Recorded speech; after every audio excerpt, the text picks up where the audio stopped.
जय सद्गुरु प्रभु महाराज को जय। गुरु ब्रह्मा गुरुर्विष्णु गुरुदेवो महेश्वरः गुरु साक्षात् परब्रह्म तस्मै श्री गुरुवे नमः। गुरुवे सर्वलोकानां विषये भवरोगीणां निधे सर्वविद्यानां श्रीदक्षिणामूर्ति नमः।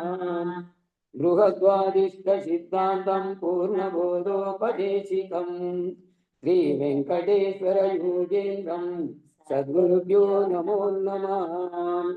आत्मानात्मातीतमनिशं केवलात्मोपदेशिकम् श्री वेमुलरामय्य योगेन्द्रं सद्गुरुभ्यो नमो नमः। चराचरमतीतं च अचलपूर्णोपदेशिकाम् श्री पूर्णानंद पुलयार्य सद्गुरुभ्यो नमो नमः। पूर्णबोधसुधानिधिं पूर्वपुण्यफलप्रदम् वेदान्तानंद सद्गुरुं वेंकटरमणार्य गुरुं भजे। पूर्णानंद पुलयार्य पुत्ररत्न महागुरुं विष्णानंद विभं देवं कृष्णमूर्ति नमो नमः। परब्रह्मानन्दवर्षं परापर समादर्शं ज्ञानाज्ञानतीतानन्द अस्मत्कार्य नमोस्तुते। सर्वकालाकाल प्रत्यक्षं सर्वोत्तमसुशाश्वतं चिरयितानन्दगुरुं वेङ्कटदासार्यं भजे। अस्मद्गुरुसमारम्भं कृष्णशान्तिपमाध्यमाम् ओंकारपीठपर्यन्तं वंदे गुरु परंपरम। जय सद्गुरु प्रभु महाराज को जय। मेलुकलु మోసమాయను జీవ సోడగ మోహ పాశములజికమాయను గాసి జెండగ చేసి నీ గతి కర్మమే మందో జీవా మేలో కొనవే కల్ప శతకము కన్న మెక్కిలి కాలమాయను తిరిగి చూడక అల్ప సుఖమని కలలో మురియుచు ఆడుచున్నావో జీవా మేలో కొనవే కోటి జన్మములెత్తియును శతకోటి దుఃఖములను భవించుచు నాటి మాటలు దరచుకుంటే నాటు నీ మదికే జీవా మేలో కొనవే ఇరువదొక వెయ్యారు నోరో జరుగు హంసలు తరుగు వాయు హరిహరాదులు వచ్చి నిలచిన ఆగజీతనువు జీవా మేలో కొనవే లేని పోని దుఃఖ జాలములోన బడి చెడిపోవుటెందు మాన అవమానంబులన్నీ మమత విడలేవో జీవా కొనవే నిజ గురుండుగు సూర్యుడెప్పుడు నిజముగా ఉదయించి చూడం త్రిజగముల వారంతా మేల్కొని తెలివి గన్నారు జీవా కొనవే పట్ట బయలున్న గురుడు చూపిన నట్టు లేఖను పుడమే ఎంత కొట్టు మరువక చిట్టమైపోవన్ జీవా మేలో కొనవే మాయతనువై మాయతాన మాయ పనులను చేయుచోమ మాయతన మర్మంబు గణనే మాయమైపోవన్ జీవా మేలో కొనవే ద్వాదశి తోడాసులని జలధార కన్నములందు సోకి బాధలన్నీ తొలగి నీవిక భ్రాంతి వదలెదవో జీవా మేలో కొనవే భాగవత శ్రీకృష్ణ దేశిక ప్రభువ రెండిట రానివచ్చు వేగ గణితను మనుదనంబులు వీడి శరణనవే జీవా మేలో కొనవే పేలుకాన శంకరుడని పిలచి ప్రభువా గేలిన మూల మూలే నట్టి ఎరుకను ముంచి వేసిరట జీవామిలో కొనలే. జై సద్గురు ప్రభు మహారాజ్ కు జై. జై పూర్ణానంద పుల్లయాద సద్గురు ప్రభు మహారాజ్ కు జై. జై వీరాంగానంద వెంకట రమణాథ సద్గురు ప్రభు మహారాజ్ కు జై. జై కృష్ణానంద కృష్ణమూర్తిదార సద్గురు ప్రభు మహారాజ్ కు జై. జై జ్ఞానాజ్ఞాన గీతానంద అస్వత్కార సద్గురు ప్రభు మహారాజ్ కు జై. జై విరహితానంద వెంకట దాసార సద్గురు ప్రభు మహారాజ్ కు జై. హిందూ గల గురు భక్త మండలీకు జై. జై గురుదేవ. జై గురుదేవ. అందరికీ జై గురుదేవ. దక్షిణామూర్తి తత్వంలో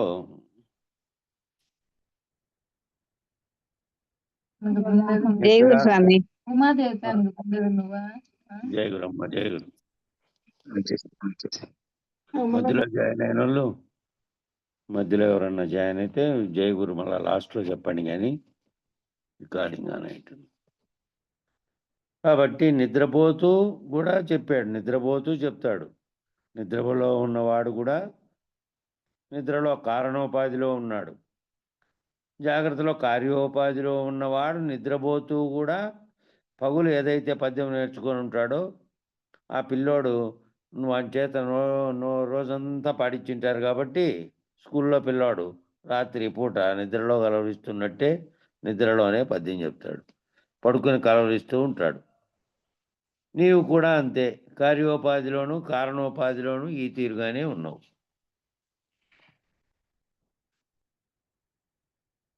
ఈ రకమైనటువంటి స్వప్న భ్రాంతి కలిగిందయ్యా నీకు అని చెప్తున్నారు. ఈ రకమైనటువంటి స్వప్న భ్రాంతి కలిగిందయ్యా నీకు. ఎప్పుడు పోయింది ఆ స్వప్న భ్రాంతి? స్వప్నే జాగృతి స్వప్నే జాగృతి వాయ ఏష పురుష అంటే మేల్కోగానే లేకుండా పోయింది. స్వప్నంలోంచి జాగృతిలోకి మేల్కోగానే పోయింది, అదంతా స్వప్నంలో వచ్చింది. ఈ జగత్తంతా నీ యొక్క స్వప్నం. ఈ జగత్ ఇప్పుడు జరుగుతున్నది కూడా సర్వంతో సహా అంతా నీవు కంటున్న స్వప్నమే. ఆ సృష్టి నీ యొక్క స్వప్నమే, ఈ సంకల్ప ప్రభావితమే, అంతకు మించి ఏం లేదు. ఇక్కడ సుఖముంది అక్కడ దుఃఖముంది అంటే అది నీ స్వప్నం, వాస్తవానికి అవేమీ లేవు. ఈ సుఖము దుఃఖము అవన్నీ నీ భావనలో ఉన్నాయి. కాబట్టి సృష్టి అనేది ఉన్నది అనేదంతా కూడా నువ్వు కంటున్న స్వప్నమే. జాగ్రత్త అవస్థలో నువ్వు అనుభవించి నువ్వు వ్యవహరిస్తున్నదంతా కూడా నీ స్వప్నమే. అంతా సంకల్పం యొక్క ప్రభావం, అంతకు మించి ఏం లేదు. నువ్వు ఏది సంకల్పిస్తావో దాన్ని బట్టి నీకు మనసులో ఆనందం కలిగితే అది హాయిగా సుఖంగా ఉంది అన్నట్టు, ఏదైనా ఇబ్బంది కలిగితే అక్కడ దుఃఖం ఉన్నట్టు, అంతా నీవే చేసుకుంటున్నావు. అది నీ స్వప్నమే. అది వాస్తవానికి అవన్నీ ఏం లేవు. అవి లేకపోయినా తాను కల్పించుకున్నటువంటి ప్రకృతితో తాదాత్మ్యం చెంది దాని చుట్టూ ఉన్నటువంటి వాటితో అనుభవిస్తూ అవి పొందినప్పుడు ఆనందం, పొందినప్పుడు దుఃఖం పొందుతూ ఉన్నారు. ఎందుకని వాస్తవానికి నువ్వే లేవు? ఎందుకని లేవు? వాస్తవానికి ఎందుకని లేవు అవంటే నిజానికి వాస్తవానికి నువ్వే లేవు. నేనున్నాను అని భావన చేత ఇదంతా మామూలుగా ఉండే లోకులు అంటారే, మామూలుగా ఉండే జీవుడు జగత్తుతో తాదాత్మ్యం చెందాడు కాబట్టి అదంతా నిజంగాను అదంతా ఉన్నట్టుగాను భావన చెందుతూ ఉన్నాడు. నిజానికి విచారిస్తే వాస్తవానికి నువ్వే లేవు. నువ్వే లేవు అన్న సంగతిని విచారించిన వాడు ఎవడైతే ఉన్నాడో గురుపాదం బట్టి కింద నుంచి పైదాకా ఈ వీటన్నిటికీ కారణ వస్తువులు కార్యరూపం ధరించడానికి ముందు ఏ విధంగా ఉంది, ఏ విధంగా కార్యరూపం ధరించాయి, ఇవన్నీ ఈ విచారణ అంతా ముగిసిన తర్వాత ఇక నువ్వు ఆ స్థితికి వచ్చిన తర్వాత నువ్వు లేవు. సర్వవ్యాప్తమైన చైతన్యమే ఉంది, బ్రహ్మ చైతన్యంగా ఉంది. అది నామరూపాత్మకమైనది కాదు, దానికి ఏమి శరీరం లేదు. ఈ సత్యాన్ని గ్రహించిన వాడు అయితే ఇప్పుడు మానవుడు బ్రహ్మనిష్ఠుడైనటువంటి వాడు బ్రహ్మర్షి గృహస్థానం స్వీకరించాలా మానేయాలా? ఈ రకంగా ఎవరైతే నువ్వే లేవు అనేది గ్రహించారో అట్లా గ్రహించి సత్యాన్ని గ్రహించినటువంటి వాడు, ఆ సత్యం గ్రహించినటువంటి వాడు ఎప్పుడున్నాడు? ఇప్పుడు మానవుడు బ్రహ్మనిష్ఠుడైనటువంటి వాడు.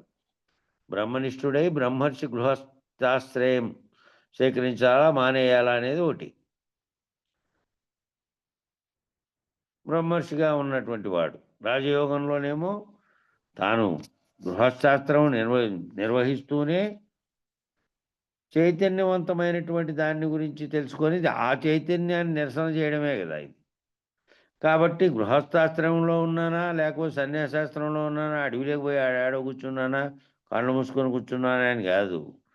చైతన్యానికి ఎక్కడైతే కారణం పుడుతోందో, ఎక్కడైతే ఉత్పత్తి అవుతోందో దాని నుంచి రహితమయ్యేటువంటి మార్గం కాబట్టి ఇది. ఏ తెలివి ఏ ఎరుకైతే నీలో ఈ సర్వంను కలగజేస్తున్నటువంటి స్థితిలో ఉన్నదో ఆ స్థితి లేకపోయి దానికి నిరసన తెలిపేది. కాబట్టి నువ్వు అడవిలో ఉన్నావా, ఇంట్లో ఉన్నావా, కుటుంబాన్ని నడుపుతున్నావా, ఇంకోటి చేస్తున్నావా అని కాదు కదా. ఏది నీతో సంకల్పించడానికి కారణమవుతుందో, దేని చేత నువ్వు సర్వమును కల్పించుకుంటున్నావో, ఈ సర్వము అనే కలగంటున్నావో ఆ కళ నుంచి వీడిపోయేటట్టు కావాలి. అది కాబట్టి ఎక్కడున్నావు, ఏ ఆశ్రమం ఏది స్వీకరించావు, గృహస్థాశ్రమం స్వీకరించావా, సన్యాసత్వం స్వీకరించావా అనేది కాదు ప్రధానం. ఏ చైతన్యం అయితే సర్వవ్యాప్తమై ఉన్నటువంటి చైతన్య స్థితిలో ఉందో, ఏదైతే సంకల్పించి జగత్తుకు నీకు కారణమై ఉందో, అక్కడ దాకా విచారణ చేసుకుంటూ పోయి బ్రహ్మనిష్ఠుడు అయిన తర్వాత, అది కూడా నిరసన చేసిన తర్వాత నువ్వే లేవు, జగత్తు లేదు. కనబడినటువంటిది నీవు వ్యవహరించినటువంటిది అంతా కూడా కేవలము కలలో జరిగింది. మేలుకోవడం ప్రధానం. ఎక్కడ మేలుకోవాలి? శాశ్వత స్థితి యందు మేలుకోవడం ప్రధానం.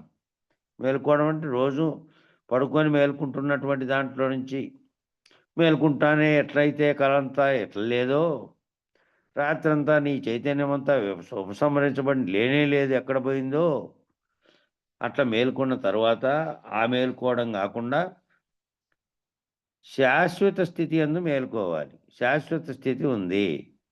జగత్తుతో నిమిత్తం లేకుండా, ఎప్పటికీ రాకడ పోకడ లేకుండా, కదలికలు లేకుండా, ఏ పరిణామ వికారములు లేకుండా, సర్వత్రా ములుగుచ్చు సందు లేకుండా శాశ్వతంగా ఉన్నటువంటిది ఉంది.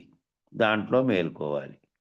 గురుకృప చేత దాంట్లో మేలుకుంటే పరిపూర్ణం ఏ స్థితిలో ఎలా ఉందో నీ యొక్క చైతన్య స్థితి అలానే ఉంది. ఇంకా నీకు చైతన్య స్థితి కదలికలు లేవు.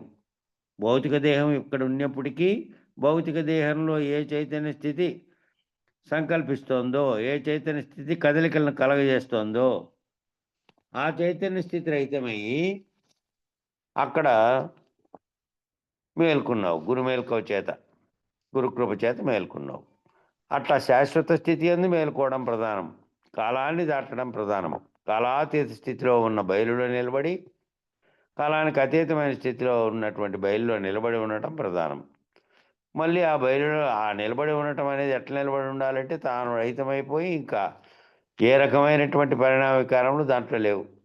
శరీరం ఇక్కడ ఉన్నప్పటికీ, శరీరంతో గుర్తెరుగుతున్నటువంటి ఉన్నప్పటికీ, అది ఎప్పుడు నశించినా దాంతో ఏ నిమిత్తము లేకుండా ఈ చావు పుట్టుకలనే కలలోంచి మేల్కొన్నటువంటి వాడై, తాను పుట్టనే లేదు, తానకు మరణమే లేదనేటువంటిది ఏదేది తానని పలుకుతున్న దానికి పుట్టుక మరణాలు లేకుండా చేస్తే కారణ వస్తువుగా అది ఉంది కాబట్టి మళ్ళీ నీకు ఉపాధిని కల్పించడానికి అవసరం లేకుండా అట్లే ఉంటుంది. ఇంకా ఇది ఎట్లో పోతుంది. శరీరంగా ఉన్నదాన్ని దీంట్లో ఉండి స్థావరంగా చేసుకున్నటువంటిది పోయింది. అట్టి పరశివతత్వంలో మేల్కోవడం ప్రధానం. ఆ పరిపూర్ణంగా ఉన్నదాన్నే పరశివతత్వం అన్నారు. అట్లా పరశివతత్వంలో మేల్కోవడం ప్రధానం. మిగిలిందంతా ఏమిటప్ప అంటే మాయా పరిభ్రామిత, మాయ చేత పరిభ్రమించినటువంటిది మిగిలిందంతా. ఇప్పుడు ధనేషన్ లెక్క పెడదామా, దారేషన్ లెక్క పెడదామా, పుత్రేషన్ లెక్క పెడదామా? కింద నుంచి ఈ స్థితిలో నుంచి కాలాతీత స్థితిలోకి పోయిన తర్వాత ఏముంటుంది? ఈ మూడు లేవు. ధనేషణ, దారేషణ, పుత్రేషణ ఎక్కడో నీ చైతన్యం సర్వవ్యాప్తమైనటువంటి ఈ జగత్తుతో సంబంధం లేనటువంటి ములుగుచ్చు సందు లేనటువంటి దాంట్లో లీనమైపోయింది. ఇంకెక్కడుంది మళ్ళీ ఇప్పుడు? మళ్ళీ ధనేషణ, దారేషణ, పుత్రేషణ. శరీరం నేనని భావించి కింది వైపుకి చూస్తేనే అది. శరీరం నేను కాకుండా ఉన్నటువంటి దాంట్లో దాన్ని రహితపరుచుకొని ఏదైతే నేనని పలికి సంకల్పించిందో దాన్ని రహితపరుచుకున్న తర్వాత ఇంకెక్కడుంది? ఇప్పుడు ధనేషణ, దారేషణ, పుత్రేషణ అనే దాంట్లో నుంచి కాలాతీతులైనటువంటి వానికి మాయా పరిభ్రామిత అంటే దైవ రుణాన్ని, ఋషి రుణాన్ని, పితృరుణాన్ని లెక్కెడదామా?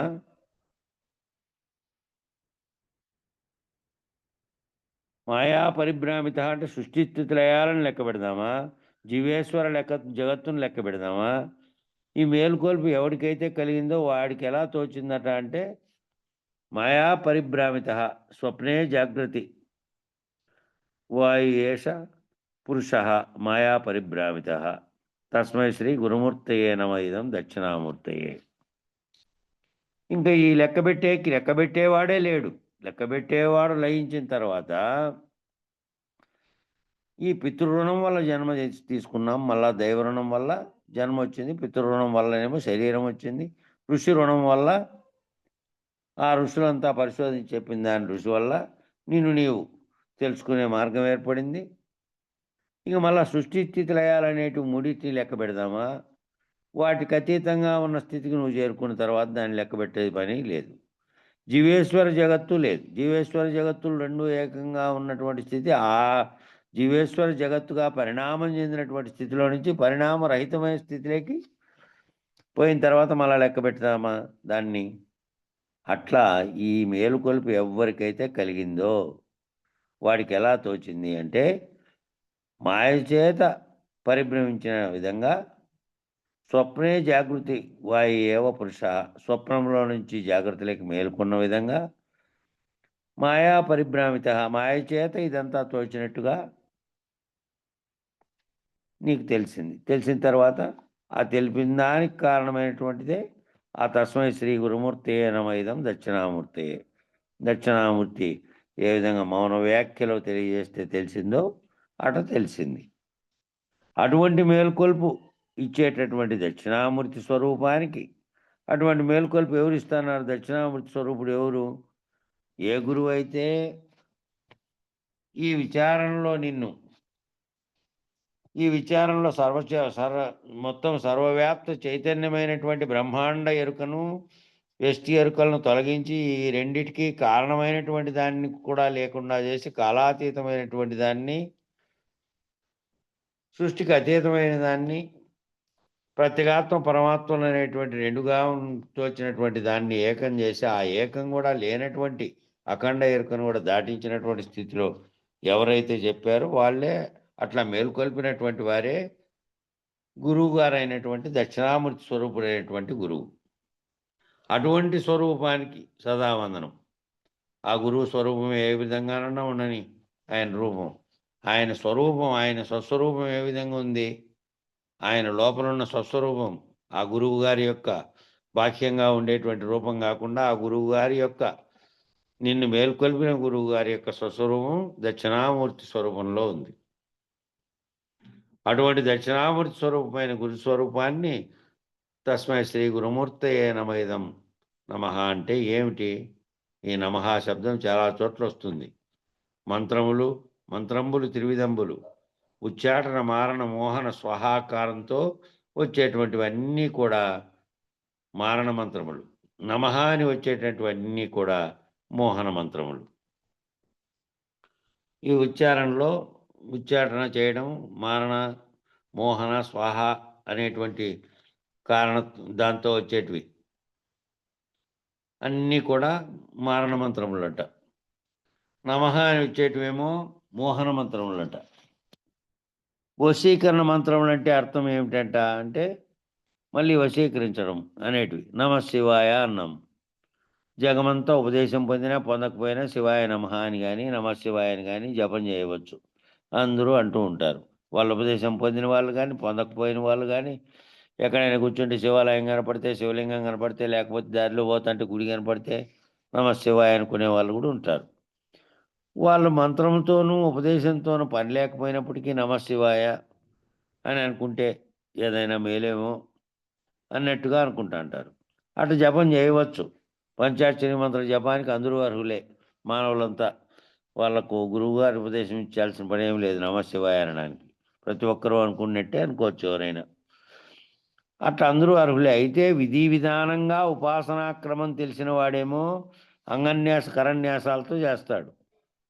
ఆ విధి విధానం చేసినటువంటి వాడు దాని మీద లక్ష్యం పెట్టుకొని ధ్యానంతో చేసేవాడేమో ఆ ఉపాసన చేసే విధానంతో చేస్తాడు క్రమం తెలిసిన వాడు. అంగన్యాస కరన్యాసాలంటే పూజించేటప్పుడు వేళ్ళు పట్టుకోవడం చేతులతో పెట్టుకోవడం అని చూపిస్తుంటాడు. ఒక వీడియో తీసినాము సంజీవన్నయ్య చేసినది అంగన్యాస కరన్యాసాలది వీడియో తీసి ఆ మంత్రం చెప్పుకుంటూ చేసింటే దాన్ని దీంట్లో ఉంది, అది మన టెలిగ్రామ్లో ఉంది. దాంట్లో నా వీడియోలో కూడా ఉంది, టెలిగ్రామ్లో కూడా ఉంది. అది చూపించారు ఇది ఏ మంత్రం ఏ విధంగా వచ్చినప్పుడు ఈ ఏళ్ళు రెండు ఎట్లా పెట్టుకొని ఎట్లా కూర్చోవాలా అనేది ఉపాసనా విధానంలో అంగన్యాస కరన్యాసాలతో చేసినటువంటి విధానం అది. అవి లేని వారు నామాంతర స్మరణ జపం చేస్తారు. ఇంకా ఆ విధంగా చేయకుండా ఉండేటువంటి వాళ్ళు అంగన్యాస కరన్యాలతో చేసినప్పుడు నామాంతర జపం, ఆ నామాన్ని తలుచుకొని దానికి జపం చేస్తారు. స్మరణకి శ్వాసతో సమంగా చేయడం కానీ స్మరణకి అంగన్యాస కరన్యాసములకు విధి విధానములు లేవు. స్మరణతో చేసేటువంటి శ్వాసతో సమంగా చేయడం కానీ స్మరణకి అంగన్యాస కరన్యాసములకు విధి విధానాలు ఏమీ లేవు. స్మరణ అనేది గుర్తుకు రావడం, గుర్తుకొచ్చి ఆ గుర్తుతో ఒక గుర్తు పెట్టుకొని ఆ గుర్తుతో ఏదైతే నీలో చేసుకుంటావో చాలామంది శ్వాసతో అనుసంధానం చేసుకొని శ్వాస పీల్చుకున్నప్పుడు మళ్ళీ వదిలినప్పుడు ఓ మంత్రాన్ని చెప్పుకుంటూ చేసుకుంటూ ఉంటారు. సదా సర్వకాలమందు శాశ్వతో సమంగా శ్వాసతో అని పడాల్సింది వాబడింది ఆడ అర్థం ప్రింట్ తప్పు పడింది. సదా సర్వకాలమందు శ్వాసతో సమంగా స్మరణ చేయడానికి అన్ని నామాలు అర్హమే. ఆ శ్వాసతో సమంగా శ్వాసలో పీల్చుకోవడం ఓం నమ శివాయ అని పట్టుకేటప్పుడు లోపల పీల్చుకున్నప్పుడు ఒకసారి వదిలినప్పుడు ఒకసారి చేస్తూ ఉంటారు.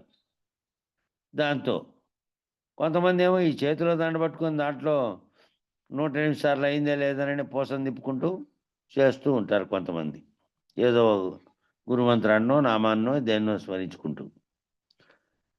అట్లా సర్వకాలమందు శ్వాసతో సమంగా స్మరణ చేయడానికి అన్ని పేర్లు అర్హమే. ఏవైనా కానీ నమః అనే శబ్దం కూడా నమ శివాయ అనే శబ్దాన్ని కూడా చేసుకోవచ్చు. దానికి ప్రత్యేకమైన మంత్రోపదేశం అక్కర్లే, సామాన్య జీవులు కూడా చేసుకోవచ్చు అని చెప్తున్నారు. నమః అనే శబ్దం ఎక్కడైతే వచ్చిందో నాయన నీకు వశవర్తినై ఉంటాను అని చెప్పడం. ఇప్పుడు ఈ నమః అనే దక్షిణామూర్తయే నమః, తస్మై శ్రీ గురుమూర్తయే నమః అని ప్రతి శ్లోకం వాక్యంలోనూ వచ్చింది. నమః అంటే ఏం చెప్పారు? నీకు నేను వశవర్తినై ఉంటాను నాయనా, నీకు వశవర్తినై ఉంటాను అని చెప్పడం. ఆ ఎవరినైతే తలుచుకుంటూ ఆ గురుగారిని చెప్తున్నాడు నేను వశమై ఉంటాను నీకు, ఆ గురునామానికి ఆ గురువు యొక్క చెప్పినటువంటి దానికి వశమై ఉంటాను నేను అని చెప్పడం. ఏం చెప్తున్నాడండి అంటే ఇప్పుడు నా వశంలో నేనున్నాను, నీ వశంలో నువ్వు ఉన్నావా లేదా? అది కూడా లేదంటే ఆలోచించాలి.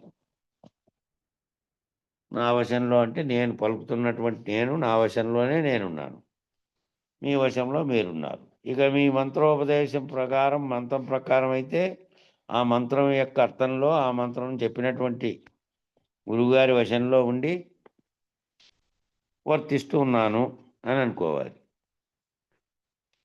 లేకపోతే నీవు సాధకుడికే కాదన్నమాట. ఒకవేళ నీ వశంలో నువ్వు లేకుండా ఉంటే నువ్వు అసలు సాధకుడే కాదు. సాధకుడైనటువంటి వాడు అదే అదే ఉపాసన. ఉపాసన చేయడం అంటే అదే పైన వచ్చింది. అది పైన అదే ఉపాసించడము అంటే అదే ఉపాసన. అదే ఉపాసన ఒక మంత్రాన్నో లేకపోతే గురువు పేరునో లేకపోతే ఒక దీక్షనో ఏదైతే ఇచ్చింటారో దాన్ని పట్టుకొని నమః అని ఉపాసన చేసుకుంటూ ఉండేది. అదే మళ్ళా నీ వశంలో నీవు ఉన్నావా అంటే ఉన్నా నీ వశం. నమః అనేది జపమే.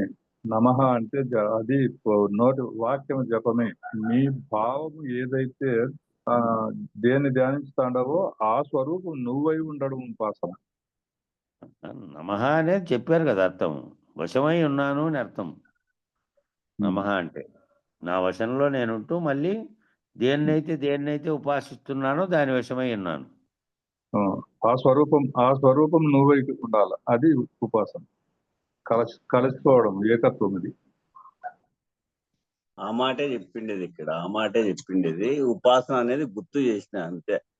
ఉపాసన అనేటువంటిది అదే అదే స్మరణ చేసిన ఆ యొక్క స్మరణ అంటే గుర్తు రాదాడ. గుర్తు అంటే చూడబడేది, స్మరణ అంటే లో మమేకమయ్యేది అంతే. అందుకే అవి పదవులు ఉన్నాయి. సాక్షిత్వము, ఉమ్. అదే సాక్షిత్వ స్థితి పొందడం. ఉమ్. సారూప్య, సామీప్య, సాయుజ్య, సాక్షిత్వం కడమెట్టు.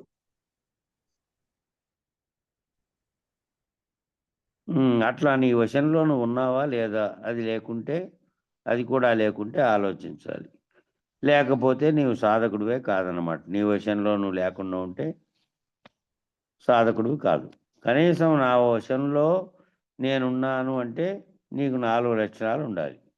శమం, ఆ శమం అంటే ఇంద్రియ నిగ్రహం, జ్ఞానేంద్రియ, కర్మేంద్రియ, ప్రాణేంద్రియ, విషయేంద్రియ, అంతరేంద్రియాలన్నీ కూడా నా వశమై ఉన్నాయి, అవి నేను చెప్పినట్టే నడుస్తున్నాయి అనే స్థితిలో ఉండాలి సాధకుడు. ఇది శమము అంటే రెండవది ఆత్మవిచారం. నేను ఆత్మనిష్ఠును, ఆత్మస్వరూపును, నామరూపాత్మమైన శరీరం నేను కాదు, శరీర ప్రాణేంద్రియ సంఘాతం అంతా నేను కాదు, ఈ సమూహం అంతా శరీరంలో ఉన్నటువంటి దానికి అధిష్టానంగా ఉన్నటువంటి దాని నేను అనే భావంతో ఉండాలి. ఈ శరీర సంఘాతం అంతా కలిసి ఒక సంఘం, ఆ 24 తత్వాలతో కూడి 25వదైనటువంటి అధిష్టానంగా ఉన్నటువంటి స్థితిలో ఉన్నవాన్నే నేను. నేను సర్వకాలమందు ఆత్మతీరుగా ఉన్నటువంటి ప్రజ్ఞాస్వరూపుణ్ణే. సర్వకాలమందు నేను ప్రజ్ఞాస్వరూపంగా ఉన్నటువంటి ఆత్మస్వరూపుణ్ణే. చైతన్య స్వరూపుణ్ణి నేను, సాక్షి స్వరూపుణ్ణి నేను. ఇట్టి ఆత్మవిచారణ నిష్ట కలిగి ఉండడం రెండవ క్వాలిటీ. దీంట్లో చెప్పినటువంటి రెండవ క్వాలిటీ అది. ముందు నేను నాకు స్వాధీనంలో ఉన్నాను అంటే, నా వశంలో ఉన్నాను అంటే నేను అన్నిటిపైన నియంత్రణ కలిగి ఉన్నాను. వశం తప్పి లేను. వశం తప్పిలి ఉంటే వాడు అన్నిటిపైన నియంత్రణ కలిగి ఉన్నాడు. శమము, దమము పైన చెప్పినటువంటివన్నీ నిగ్రహాలే, అంతరేంద్రియ, బాహ్యేంద్రియ నిగ్రహాలు. ఇవన్నీ కలిగి ఉన్నటువంటి దాంట్లో అధిష్టానంగా ఏదైతే వ్యవహరిస్తోందో దానిగా ఉన్నటువంటి వారిని నేను, ఆత్మస్వరూపుడుగా ఉన్నటువంటి వారిని నేను, ప్రజ్ఞాస్వరూపుడుగా ఉన్నటువంటి చైతన్య స్వరూపుడును, సాక్షి స్వరూపుడును. ఇటు ఆత్మవిచారణ నిష్ట కలిగి ఉండడం రెండవ క్వాలిటీగా ఉంది. మూడవ క్వాలిటీ సంతుష్టి. అంటే అర్థం ఏమిటి? ఎల్లభతే, ఏదైతే లభించిందో అదే చాలు. ఈశ్వరానుగ్రహం, నాకు రెండో ఆలోచన లేదు.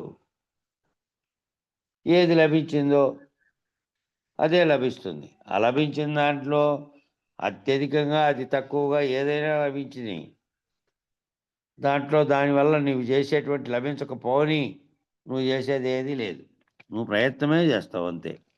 ప్రయత్నంగా చేసినటువంటిది కానీ, ప్రయత్నం చేయకుండా లభించింది కానీ, చేసినా ఎంత లభించిందో అంతేగాని దాని గురించి దుఃఖించాల్సిన పని, ఆనందించాల్సిన పని అసలు లేదు.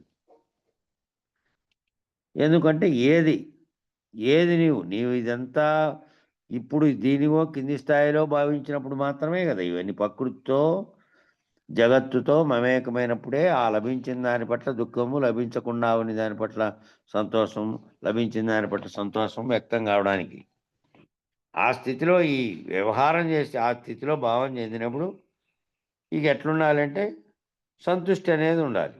ఆ మూడోదే సంతుష్టి. ఏమన్నా జరగని దాని పట్ల సంతుష్టే. ఇంకా ఎల్లబతే అంటే ఏమి లభిస్తే, ఏదైతే లభించిందో అదే చాలు. ఈశ్వరానుగ్రహం నాకు రెండో ఆలోచన లేదు. కారణ స్వరూపమైన ఈశ్వరుడు నేనే అయ్యి ఉంటే ఇక నాకు లభించేది ఏమిటి? మరొకటి ఏంది? ఇంకా నేను కారణ స్వరూపుడైనటువంటి ఈశ్వరునిగా ఉన్నాను.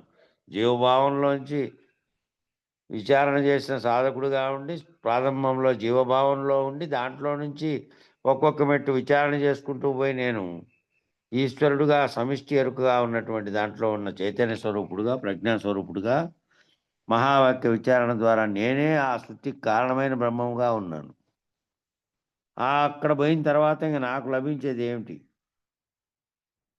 నేనే ఆ స్థితిలో ఉంటే ఇక నాకు లభించేది ఏమిటి? సర్వ సృష్టి నాదే కదా. ఇది లభించింది, అది లభించలేదు, ఇది జరిగింది, అది జరగలేదు అనడానికి వెష్టిగా లేవు నువ్వు. సమిష్టిగా ఉన్నటువంటి దాంట్లో అంతా లభించినది, లభించనిది అంతా నీదే. సర్వ సృష్టి నీదిగా ఉంది. ఇది చేయబడింది, అది చేయబడలేదు అనేవి నాకు లేవు. ఈ చేయబడింది, ఆ చేయబడలేదు అనేదే లేదు. ఇంకా నేను బ్రహ్మమును, ఇది సంతుష్టి. పిపీలికాది బ్రహ్మ పర్యంతము ఉన్న సమస్తము కూడా నాకు అవసరం లేదు. ఈ పిపీలిక కాటి నుంచి బ్రహ్మ దాకా ఉన్నటువంటిది అంతా కూడా నాకు అవసరం లేదు. ఇదేమో సంతుష్టి. చీమ నుండి బ్రహ్మము దాకా వరకు, అమీబా నుండి బ్రహ్మం వరకు సర్వము ఈ సంతుష్టి యందు ఇమిడి ఉన్నాయి. ఈ సంతుష్టే నిత్య సంతృప్తుడు అంటే ఇదే. నిత్యము నేను బ్రహ్మమై ఉంటే, నిత్యము నేను ప్రజ్ఞాస్వరూపుణ్ణి ఉంటే, నిత్యము నేను బాహ్యంగా కనపడే నామరూపాత్మకమైన దానికి అతీతంగా ఉంటే, జగత్తంతా కలిసి ఒకటే ఒక్క స్వరూపంగా ఉంటే, బ్రహ్మము తప్ప అన్యం లేదనే స్థితిలో ఉంటే, నేను అదే అయి ఉంటే ఇక నాకు వేరువేరుగా కనపడే, వేరువేరుగా తోచేటి, వేరువేరుగా కలిగే భావాలే లేకుండా ఉన్నటువంటి స్థితిలో వేరే రకంగా అసంతృప్తి ఏమిటి? నిత్య సంతృప్తంగా ఉన్నాను, నిత్య సంతృప్తున్నై ఉన్నాను.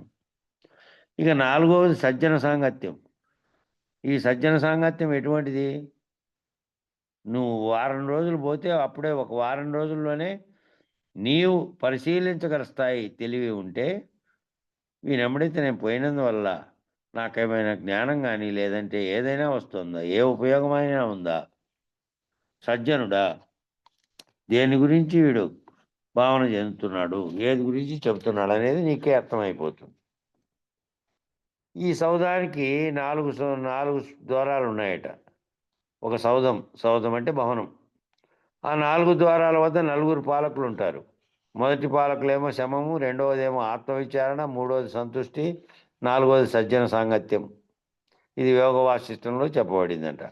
ఈ 4 ద్వారాల ద్వారా మనం ఈ మోక్ష సాధనానికి కృషి చేయాలి. 4 ద్వారాలతోనూ కృషి చేయాలట. మొదటి పాలకులేమో శమము అంటే ఓర్పు, అంతరేంద్రియ బాహ్యేంద్రియ నిగ్రహాన్ని కలిగి ఉండడం. రెండోది ఆత్మవిచారణ. ఏది చేపట్టినప్పటికీ ఆత్మవిచారణ అంటే నేనెవరు అని విచారించుకోవడమే ఆత్మవిచారణ. ఆత్మ అంటే సెల్ఫ్, ఇంగ్లీష్లో భావిస్తే సోల్ అంటారు. సెల్ఫ్, నేను విచారించుకోవడమే నా స్వరూపం ఏమిటి అని. మూడోదైనటువంటి సంతుష్టి. ఏం జరిగినప్పటికీ, ఏది లభించినప్పటికీ, ఏ విధమైనది ఏ దానిపైన కూడా అసంతృప్తి వ్యక్తం చేయడానికి మొదలు కాకూడదు. ఏదైనా జరగని, ఏది జరుగుతున్న దాంట్లో నువ్వు పాత్రగా పోషిస్తూ ఉన్నావు. నువ్వు చేసేది ఏమిటి అంటే సంతృష్టి చెందడమే. సంతృష్టి చెందకుండా ఉండేది అసంతృప్తి చెందడం అనేది, మళ్ళీ దానికోసం పోరాడడం అనేది, లేదా తీవ్రమైనటువంటి మానసిక సంక్షోభం కలిగేది, ఇవన్నీ ఎక్కడ జరుగుతాయి? ఈ కింది స్థాయిలో జరుగుతాయి. ఈ విచారణా క్రమం లేని స్థాయిలో ఆ రెండు మొదటివి లేనటువంటి వానికి జరుగుతూ ఉంటాయి. కాబట్టి మూడవ వాడు ఎప్పుడే ఉంటాడు? ఆత్మవిచారణ చేసుకున్నవాడు సర్వవ్యాప్త చైతన్యమైనటువంటి బ్రహ్మముగా ఉన్నటువంటి దాంట్లో బ్రహ్మాండం అంతా నేనే అనుకున్నప్పుడు, నాకు వేరుగా వానికి వచ్చింది వీనికి రాలే, నాకు ఇట్లా అయింది, ఇట్లాంటివన్నీ రానే రావు కదా. తాను ఆ స్థితిలోకి పోయినాడు రెండో దాంతోనే. మూడో దాంట్లోకి ఏమైపోయాడు? ఇంకా సంతుష్టిగా ఉన్నాడు. తనకంటే వేరుగా ఇంకొకటి అనే భావనే లేదు. ఏకత్వ భావన చెందిన వానికి ఇంకా సంతృష్టి ఉంటుంది. మూడోది. నాలుగోది ఏది? సజ్జన సాంగత్యం. ఆ నాలుగో సజ్జన సాంగత్యమే యోగ వాసిష్టంలో చెప్పినటువంటి ఈ మోక్ష సాధన సౌధానికి చేరడానికి నాలుగు ద్వారాలుగా చెప్పుకోమంటున్నారు. ఆ నలుగురు ద్వారపాలకులు మిమ్మల్ని సాదరంగా ఆహ్వానించాలి, సగౌరవంగా ఆహ్వానించాలి. ఆ నలుగురు ద్వారపాలికలు ఆ 4 అంశాల పట్ల. అలా నువ్వు మార్పు చెందాలి. నువ్వు ఆ విధంగా మార్పు చెంది ఉండాలి. సాధకుడిగా మొదలుపెట్టినప్పుడే అప్పటి నుంచి క్రమ పరిణామం జరగాలి. విచారణ తర్వాత క్రమ పరిణామం జరగాలి. ముందు ఎట్లెట్లో ఉన్నామో, ఏమేమి అజ్ఞానం పనులు చేసామో, అవివేకం పనులు చేసామో, లేకపోతే ప్రవర్తనలో ఎట్లా పడితే అట్లా ప్రవర్తించి ఉన్నామో ఏమో. అప్పుడు ఎందుచేత? ప్రపంచం చేత తాదాత్మ్యం చెందాం కాబట్టి ఏమేమో చెందాము. గురుపాదాన్ని ఆశ్రయించి దాంట్లోకి వచ్చిన తర్వాత దాంట్లో విచారణ క్రమంలో నువ్వు పరిణామం చెందుతూ పోవాలి. మళ్ళా పూర్వపు లక్షణాలని, పూర్వపు వ్యవస్థల్ని, పూర్వపు మాట్లాడే విధానాన్ని అన్నిటినీ పెట్టుకోకుండా ఉండాలి. పోగొట్టుకునేటువంటి స్థితిలో ఉండి ఇట్లా సగౌరవంగా ఎవరైనా సరే సాధారణంగా ఆహ్వానించేటువంటి స్థితిలో ఉండాలి. నువ్వు ఈ సత్సంగంలో లాస్ట్ది ఏం చెప్పినది? సజ్జన సాంగత్యం. ఆ సజ్జనులు జరిగే చోటుకి పోతే వాళ్ళు గుర్తించి నిన్ను ఆహ్వానించేటట్టు. ఆ సజ్జన సాంగత్యం ఏ విచారణపరమైనదైనా కానీ మామూలుగా ద్వైతం అద్వైతాలు ఏదైనా చెప్పుకొని మామూలుగా చేసే భక్తి భజనలు పూజల కాటికి పోనీగాక ఒక ఆదరణీయ వ్యక్తిగా గుర్తించబడేటట్టు నువ్వు ప్రవర్తనగా మార్చుకొని ఉండాలి. అట్లా జరిగే చోటుకి పోయినప్పుడు ఆ సజ్జన సాంగత్యం అది అవుతుంది. ఏదైనా పనికి మాలినటువంటి జగత్తుకు సంబంధించిన విషయాలు, లేదంటే ఏవేవో నిన్ను ఉత్తమ మార్గంలో నడిపించకుండా ఉండేటువంటి ఏ విషయాల జోలికైనా, ఎవరి సాంగత్యం జోలికైనా పోవాల్సిన పని లేదు. నిత్య జీవితంలో, వ్యావహారిక జీవితంలో పనులు ఉంటాయి కదా, వాళ్ళ జోలికి పోయినామంటే అది దాని వరకే. ఆ వ్యవహరించేటప్పుడు ఏ దాన్నైతే వ్యవహరిస్తున్నావో, ఏ పనినైతే ఆ పనిలో కూడా నువ్వు పూర్తిగా వశమై ఉండాలి. ఆ పనిలో కూడా నువ్వు పూర్తిగా కోపతాపాలతో ఈ షడ్వర్గాల వ్యవస్థగా ప్రవర్తించేటట్టు బాకీ ప్రపంచంలో వ్యవహారమైనప్పటికీ కూడా ఉంటేనే మేలు. అక్కడ కూడా లేకపోతే అది కూడా వివాదంగా మారుతుంది అట్లా లేకపోతే. కాబట్టి అలా నువ్వు మార్పు చెందాలి. కాబట్టి ఈ నమః అన్న శబ్దంలో అంత విశేషం ఉంది. నమ ఇదం అంటే అర్థం ఈ సర్వసృష్టి లేనిది అని తెలియబడేంత వరకు, ఎరుక లేనిది అని తెలియబడేంత వరకు, సంకల్ప శూన్య కాలములు లేనివని తెలియబడేంత వరకు, మండలత్రయములు లేనివని తెలియబడేంత వరకు, ఇవన్నీ సర్వము లేనివని తెలియబడే వరకు, బయలే సత్యమని బోధపడే వరకు, ఆ బయలే సత్యము నిత్యమని బోధపడే వరకు, నిర్ణయం అయ్యే వరకు నీవు వశవర్తివై ఉంటాను. ఎవరికి వశవర్తివై ఉంటావు? సద్గురువుకి వశవర్తివై ఉంటావు. ఆ నమ ఇదం అంటే అదే, నీకు వశున్నై ఉంటాను. ఎప్పటి వరకు ఉంటానంటే ఈ ఎరుక లేనిదని, ఈ సర్వసృష్టి లేనిదని, నేను కంటున్న కల వంటిది సర్వసృష్టి అని తెలియబడేంత వరకు, ఎరుక లేనిదని తెలియబడేంత వరకు, సంకల్ప వికల్పాలు కానీ శూన్యములు కానీ కాలములు కానీ లేనివని తెలియబడే వరకు, మండలత్రయాలు లేనివని తెలియబడే వరకు, బయలే సత్యమని బయలు తప్ప ఇంకేమీ లేదు. మొత్తంగా ఇంకా ఈ విచారణంతా కూడా ఏమీ లేదు, బయలు తప్ప మరేమీ లేదు. బయలే ఉన్నది ఎప్పటికీ.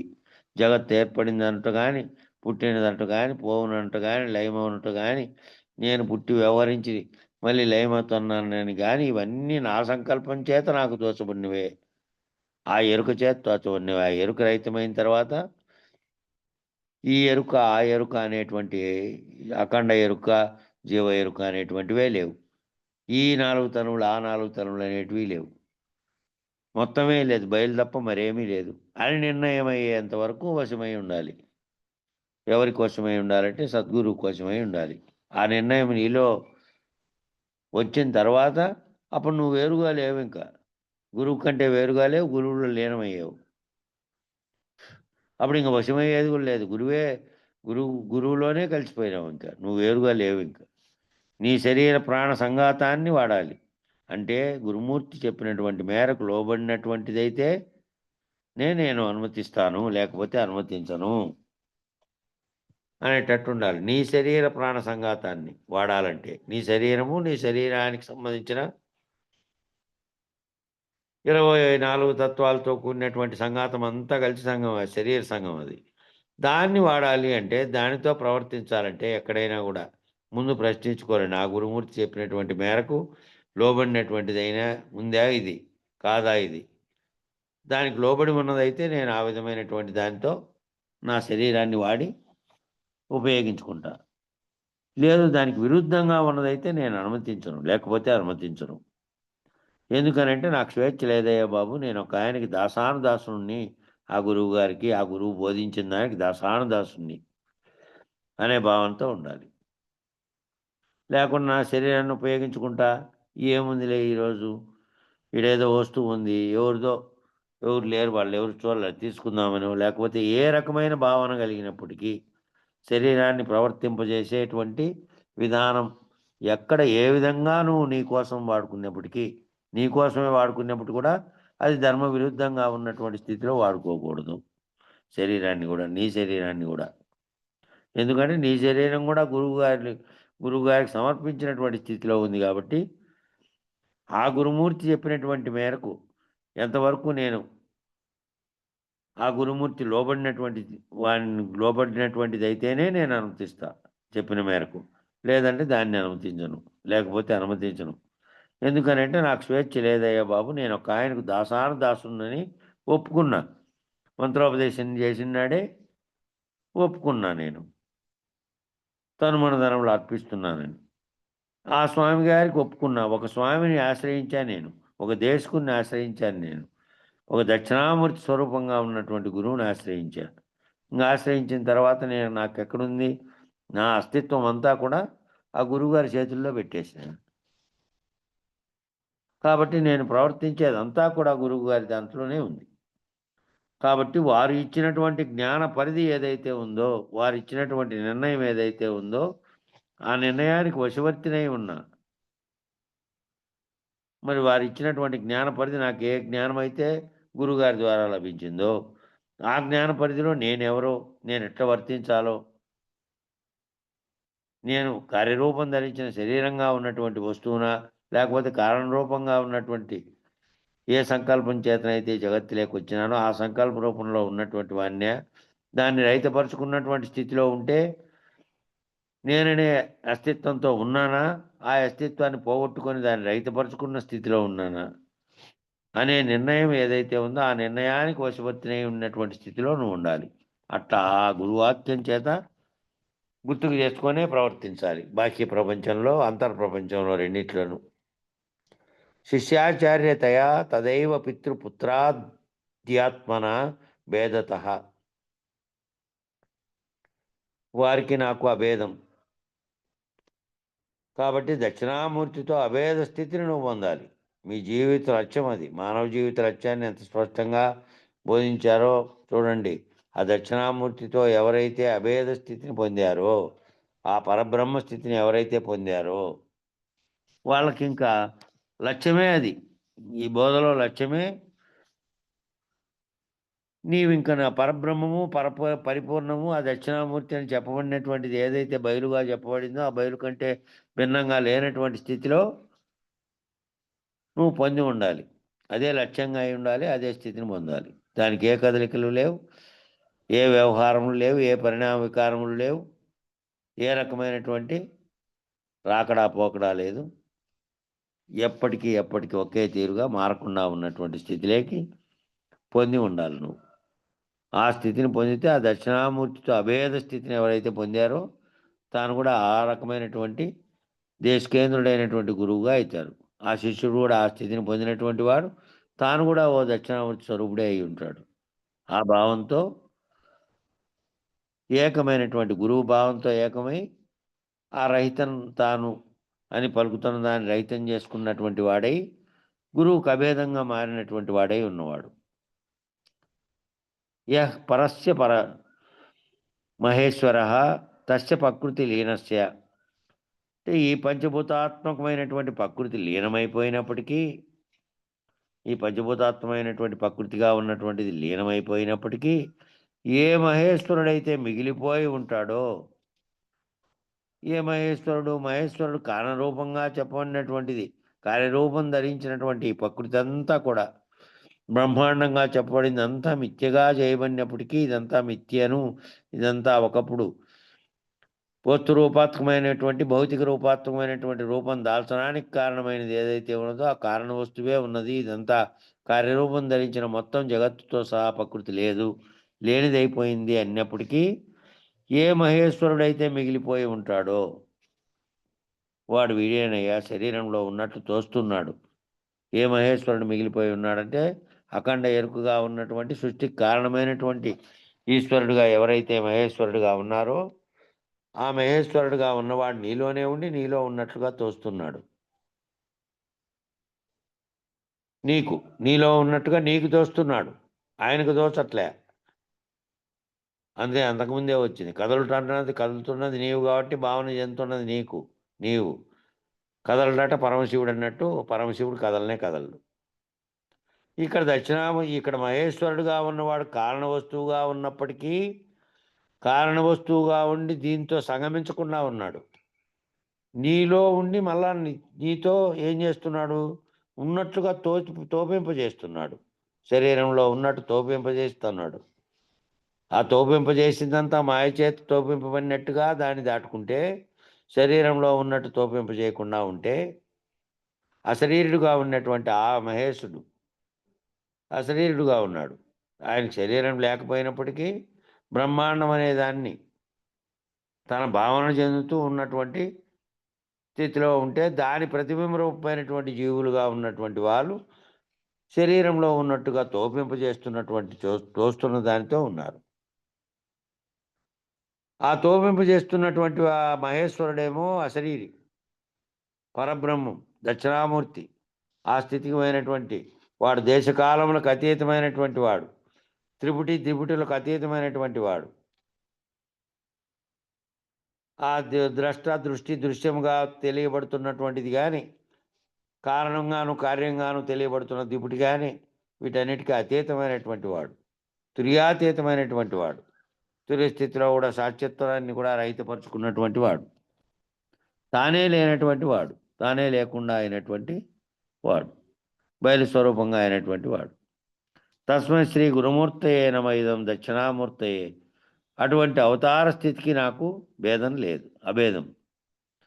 ఆ గురుమూర్తియే దక్షిణామూర్తి స్థితిలో ఉన్నటువంటి దక్షిణామూర్తి స్వరూపంగా ఉన్నటువంటి అటువంటి గురుమూర్తికి నాకు ఎటువంటి ఆ అవతార స్థితి అయినటువంటి ఆ గురుమూర్తికి నాకు భేదం లేదు.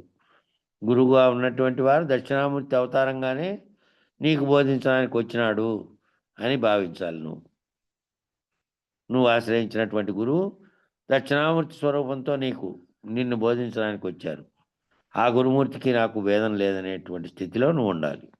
అటువంటి సద్గురుమూర్తికి నాకు అభేదం, అటువంటి సద్గురుమూర్తికి నాకు అభేదం. నేను భౌతిక దృష్టితో ఎప్పటికీ చూడకూడదు, భౌతికపరమైనటువంటి దృష్టితో గురువుని చూడనేకూడదు. భౌతికపరమైనటువంటి లోకానికి సంబంధించినటువంటి కుల మత వివరాలకు సంబంధించినటువంటివి కానీ, శరీరానికి సంబంధించినటువంటివి కానీ, ఆస్తిపరమైన ఇతరపరమైనటువంటివి కానీ వీటన్నిటి దృష్టితో చూడనేకూడదు. గురుమూర్తి యొక్క స్వరూపంగా ఉన్నటువంటి దక్షిణామూర్తి స్వరూపంగా ఉన్నటువంటి స్వరూప స్థితినే నువ్వు గుర్తుపెట్టుకొని ఉండాలి. అటువంటి స్వరూపానికి నాకు భేదం లేదు అనే గుర్తుతో ఉండాలి. అటువంటి గురుమూర్తికి నాకు అభేదమని గుర్తించాలి. కాబట్టి శ్రీ గురువైనా సద్గురువైనా అవతారుడైనా నీకు అనుగ్రహించే అటువంటి గొప్ప అనుగ్రహం ఏమిటంటే మేల్కొల్పు. ఏ మేల్కొల్పు అంటే స్వప్నే జాగృతినాయ ఏష పురుష. నువ్వు ఏ స్వప్నం అయితే కంటున్నావో ఈ సర్వము, ఈ నేనంటున్న స్వప్నం, జగత్ అంటున్న స్వప్నం, ఈశ్వరుడు అంటున్న స్వప్నం, ఈ రాకడా పోకడా అనుకుంటూ అవుతున్నటువంటి సర్వ జగత్తుకు సంబంధించిన స్వప్నంలోంచి ఎవరు మేల్కొల్పుతారో ఆ స్వప్నంలోంచి ఆ మేలుకొల్పే నీ పైన చూపించేటువంటి అనుగ్రహం. ఆ గొప్ప అనుగ్రహం ఏదంటే ఆ అవతారమూర్తి అయినా సద్గురుమూర్తి అయినా మామూలు శ్రీ గురువు ప్రారంభించేటప్పుడు నీకు బోధ చెప్పినటువంటి శ్రీ గురువు కాటి నుంచి అవతారమూర్తి దాకా కూడా అందరూ వాళ్ళంతా చేసేది ఏమిటంటే అనుగ్రహం. ఏ అనుగ్రహం అంటే గొప్ప అనుగ్రహం ఏదంటే మేల్కొల్పడం. నిన్ను మేల్కొల్పేటువంటి ఈ సృష్టి అనేటువంటి జాగ్రత్త అనే కళ నీవేదైతే కంటున్నావో ఆ కళలోంచి మేల్కొల్పడం. ఆ మేల్కొల్పే అవతారమూర్తి నీ పట్ల చూపే అనుగ్రహం. మేల్కొన్నాడు. ఏం మేల్కొంటే మాయా పరిభ్రామిత, మాయ చేత పరిభ్రమించినటువంటిది అంతట్లో నుంచి మేల్కొన్నాడు. అంతా మాయాస్వరూపం కదయ్యా, నేనెవరిని? నేను సర్వకాల సర్వావస్థల ఎందుకు కూడా ఒక్క తీరుగా ఉన్నటువంటి వాడిని, శాశ్వతులను, ఏ త్రిపుటులు లేవు నాకు. ఆ మాయలోంచి మేల్కొంటే మాయాస్వరూపం అంతా మాయాస్వరూపమే కదా, నేనెవరిని మరి? నేను సర్వకాల సర్వావస్థల యందు ఆ మాయను వీడినటువంటి వాడిని, సర్వకాల సర్వావస్థల యందు కూడా ఒక్క తీరుగా ఉన్నటువంటి వాడిని. ఏ పరిపూర్ణంలో అయితే ఏ ఒక్కదానికి అవకాశం లేకుండా సర్వత్రా వ్యాపించి ఉన్నటువంటి పరిపూర్ణంగా ఉన్నదో, ఏ పరిణామం కూడా లేకుండా ఉన్నదో, ఎట్టి మార్పు చేర్పులు లేకుండా ఉన్నదో, ఎప్పటికీ ఒకే తీరుగా ఉన్నదో, ఏ దాంట్లో రాకడా పోకడలు లేవో ఆ స్థితిలో ఉన్నటువంటి శాశ్వతులను, ఏ త్రిపుటులు లేవు నాకు. ఇక ఏం మిగిలింది ఏం మిగిలింది అంటే మౌన వ్యాఖ్య మిగిలింది. ఇంక నేను ఆ పరిపూర్ణ స్థితిలో ఉన్నప్పుడు, అది కదలని స్థితిలో ఉన్నప్పుడు, నేను కదలని స్థితిలో ఉన్నప్పుడు, నేను చెప్పడానికి కూడా నేను లేకుండా అయిపోయినప్పుడు ఏముంది చెప్పేకి? నేను చెప్పలేను. కాబట్టి అందుకే దక్షిణామూర్తి చెప్పినటువంటి మౌన వ్యాఖ్య ఎట్లుంది అంటే, మౌన వ్యాఖ్య ఏమీ లేదు, సర్వము లేనిదే అయినటువంటి స్థితిలో ఉంది. మౌన వ్యాఖ్య ఇంకా ఏముంది చెప్పడానికి ఏం లేదు. దక్షిణామూర్తితో కలిసిపోయినటువంటి స్థితిలో నీవు ఉన్నావు. అభేదత, రెండు లేవు, ఒకటి కూడా లేదు. రెండుగా చెప్పబడింది లేదు, ఒకటిగా చెప్పబడినది కూడా లేదు. నిశ్శబ్దో బ్రహ్మముచ్యతే, అటువంటి నిశ్శబ్ద బ్రహ్మమయ స్థితిలో ఇంకా బోధించడానికి ఏమన్నా మిగిలింది అంటే ఏమీ లేదు. ఆ బోధించడం ద్వారానే నిన్ను గురువు ఆ దక్షిణామూర్తి స్థితిలోకి చేర్చిన తర్వాత, గురువు నువ్వు ఇద్దరూ లేకుండా పోయిన తర్వాత, ఇద్దరూ బయలు స్థితిలో ఉన్నటువంటి కదలని స్థితిలో ఉన్నటువంటి స్థితిలోకి పోయిన తర్వాత నిశ్శబ్దం అయిపోయింది. ఇంకా నిశ్శబ్దో బ్రహ్మముచ్యతే, బ్రహ్మము అంటే నిశ్శబ్దంగా ఉండడమే బ్రహ్మమైనటువంటిది ఉంది. అటువంటి నిశ్శబ్ద బ్రహ్మమయ స్థితిలో అంటే ఆయన చెప్పినటువంటి ఎలపకుర్తి వీర వెంకట్రావు రామచంద్రరావు గారు వాక్యం వాడినారే, నిర్వాసన మౌన ముద్రా స్థితి అని. వాసనలే లేనటువంటి మౌనముద్ర, మౌనంగా ఊరికే ఉండి మళ్ళీ లోపల కదిలేటివి కాదు. నిర్వాసన మౌన ముద్రా స్థితి, లోపల కూడా వాసనలు ఉన్నటువంటి స్థితి. అటువంటి నిశ్శబ్ద బ్రహ్మమయ స్థితిలో ఇంకా బోధించడానికి ఏమన్నా మిగిలిందా? ఏం మిగిలింది? నేను లేకుండా చేసేటువంటి దాకానే కదా బోధ. ఇంకా తర్వాత ఏం మిగిలింది? ఏమీ మిగలలే. బోధించేవాడు, బోధింపబడినటువంటి వాడు ఇద్దరూ లేకుండా దక్షిణామూర్తి స్వరూపులైపోయారు. 9వ శ్లోకం ఇది. ఊరికే శ్లోకం చెప్పిందాం, వివరం చెప్పేంత టైం ఉండదు కాబట్టి. భూరం భాష్య నలో నిలోంబర మహార్నాథో హిమాంశు పుమాన్ ఇత్యాభాతి చరాత్మకమిదం యస్తైవ మార్దష్టకం నాణ్యత్కించన విద్యతే విమృశతాం యస్మాత్ పరస్మాత్ విభో తస్మై శ్రీ గురుమూర్తయే నమ. ఇదం శ్రీ దక్షిణామూర్తయే అనే 9వ శ్లోకమైనటువంటి శ్లోకంలో పంచభూతాల సంగతి చెప్తున్నాడు. పంచభూతాల సంగతి చెప్తున్నాడు. సృష్టి మొత్తం అష్టమూర్తులుగా ఉన్నది. ఈ సృష్టి అంతా కూడా అష్టమూర్తులు 8 మంది 8 మూర్తులుగా చెప్పబడిందంట. పంచభూతాలన్నింటిలోనూ విశ్వం అని చెప్పబడుతున్నదంతా కూడా అష్టమూర్తులుగా ఉన్నది. అష్టమూర్తి రజా జైత్రి అని లలిత సహస్రనామంలో కూడా వస్తుందంట. అష్టమూర్తి రజా జైత్రి అనేది లలితా సహస్రనామంలో వస్తుందట. ఆ అష్టమూర్తులు అంటే ఏమిటో ఇక్కడ వివరిస్తున్నారు. భూరంభాస్య నలో అంటే భూ అంటే భూమి, అంబు అంటే నీరు, అనలము అంటే అగ్ని, అనిలం అంటే వాయువు, అంబర అంటే ఆకాశం అని అంతరిక్షం అని అర్థం. అంబరం అంటే వస్త్రం అని ఆవరణ అని కూడా అర్థం. అంబరం అంటే వస్త్రమని ఆవరణ అని కూడా అర్థం. అంబరం అనే శబ్దానికి వేదాంత అర్థాలు నానార్థాలు చాలా ఉన్నాయి. వేదాంత పరంగా అయితే వేరుగా ఉన్నాయి. అన్వయాన్ని బట్టి వీటిలో ఏదో ఒకదాన్ని స్వీకరిస్తారు. దేనికి అన్వయించబడుతుందో దానికి అన్వయించుకుంటారు. దిగంబరుడు అనే పదానికి దిగంబరుడు అంటే వస్త్రమేమీ ప్రత్యేకంగా లేకుండా విశ్వాన్నే దిక్కులనే వస్త్రముగా ధరించిన వాడు. అష్టదిక్కులను వస్త్రంగా ధరించిన వాడెవరు? ఈ మొత్తం ప్రపంచానికి జగత్తుకంతటికి ఒక్కడుగా ఉన్నటువంటి వాడుగా చెప్పబడినటువంటి సృష్టికి కారణమైనటువంటి వానికి ప్రత్యేకంగా శరీరం వస్త్రం ఏముంది? ఈ మొత్తం దిక్కులన్నీ వస్త్రమే. దిగంబరుడు అని అర్థం. దిగంబరుడు అంటే దిగంబర రూపంలో, మామూలు అర్థంలో అయితే బట్టలు ఏమి దొరుకుకోకుండా దిగంబరంగా తిరుగుతున్నవాడు అని. ఈ రకంగా ఈ అంబరం అనే శబ్దానికి ఆకాశమని, అంతరిక్షమని, వస్త్రమని, ఆవరణ అని అనేక అర్థాలు ఉన్నాయి ఆ వాడేదాన్ని బట్టి. 1974లో మేము ఇంటర్మీడియట్లో ఉండగా 75లో దిగంబర కవులు అనే సంఘం ఏర్పడింది హైదరాబాదులో. వాళ్ళల్లో అందరూ చనిపోయారు. ఒక ఆయనే ఉన్నాడు ప్రాణంతో. ఆ 6 మంది ఏం చేశారంటే దిగంబర కవులు 6 మంది వాళ్ళు. ఆ 6 మంది తిరుగుబాటు కవిత్వం అనేది మొదలుపెట్టి సంఘంలో కులిపోయినటువంటి నీచమైనటువంటి ప్రతి అంశం మీద ఉన్నది ఉన్నట్లుగా రాస్తాం మేము. కాబట్టి మా కవిత్వం పేరు దిగంబర కవిత్వం. అంటే మేమేం బట్టలిప్పుకొని ఉన్నటువంటి కాదు, కవిత్వం దిగంబరత్వం కలిగింది, ఉన్నది ఉన్నట్లుగా తెలియజెప్పేది అని ఓ సంఘం ఏర్పాటు చేసింది. అందరూ ఒక్కరొక్కరుగా చనిపోయారు, ఎవరు లేరు. ఒక ఆయన మాత్రమే ఉన్నాడు ప్రాణాలతో, నగ్నముని అనేటువంటి ఆయన. మిగిలిన వాళ్ళంతా చనిపోయారు. అట్లా ఈ రకంగా అంబరం అనే శబ్దానికి అనేకమైనటువంటి అర్థాలు ఉన్నాయి.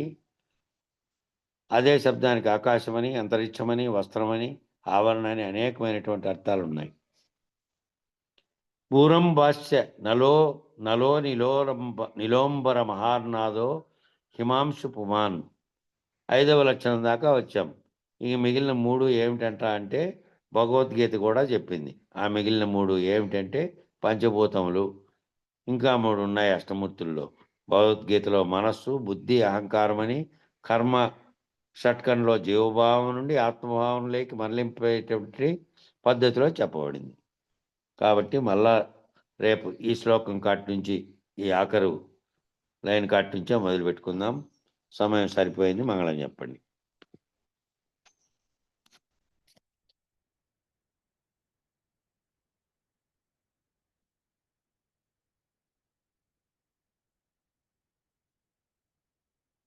మంగళం చెప్పప్ప.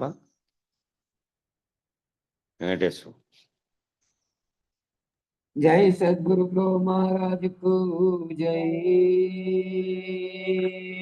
స్థిరమగు మీ పదవిని సుస్థిరమగు సమస్థాపనంబు చేసి జనులకు పరిపూర్ణ బోధ ప్రకటపరచిన మరి శివరామార్యులకు మంగళమనరే. ఆర్యులకిప్పుడు మంగళమనరే. పొంగుతూ సిద్ధాంత పూర్ణులయ్యరు కాను భంగపరచిన గోరో పారంపర్యులకు మంగళమనరే. తత్పీఠమునకు మంగళమనరే. నిరతము జగములు మీరియో మరుకును ఎరుకయుగాక మాయయులేకన్ పరిపూర్ణమైనట్టి గురునకు మరి మరే విశ్రాంతి చెందే మంగళమనరే నిత్యము శుభ మంగళమనరే అంగలింగములకు అతీత మగుమాయ సంగారహిత గోరో సభకు అధ్యక్షులకు మంగళమనరే నిత్యము శుభ మంగళమనరే మరియును పీఠస్థులకును పరమతత్వ విచారులకును నిరతము వేదాంత సభలో నిలకడైన సాధు జనులకు హారతి దిగో మంగళారతి దిగో సద్గురు మూర్తుల కారతి దిగో మంగళారతి దిగో మంగళం గురుదేవాయ మహనీయ గుణాత్మనే సర్వలోక శరణ్యాయ సాధు రూపాయ మంగళం మంగళం. జై సద్గురు ప్రభు మహారాజ్ కు జై. జై శ్రీ వెంకటాంబ సమేత శ్రీ పూర్ణానంద పుల్లయ్యార్య సద్గురు ప్రభు మహారాజ్ కు జై శ్రీ లక్ష్మీ సమేత సిద్ధాంతానంద వెంకట రమణార్య సద్గురు ప్రభు మహారాజ్ కు జై జై కల్పమాంబ సమేత శ్రీ విష్ణానంద కృష్ణమూర్త్యార్య సద్గురు ప్రభు మహారాజ్ కు జై శ్రీ అద్వైత సమేత శ్రీ జ్ఞాన గీతాసుత్తార్య సద్గురు ప్రభు మహారాజ్ కు జై జై లక్ష్మీ సమేత విరహితానంద వెంకటదాచార్య సద్గురు ప్రభు మహారాజ్ కు జై గురు భక్త మండలికు జై గురు పరంపరముకు జై సాధు సత్పురుషులకు జై సర్వం సద్గురు చరణారవిందార్పణమస్తు. సర్వే జనా సుఖినో భవంతు. ఓం శాంతి శాంతి శాంతి. జై సద్గురుదేవ.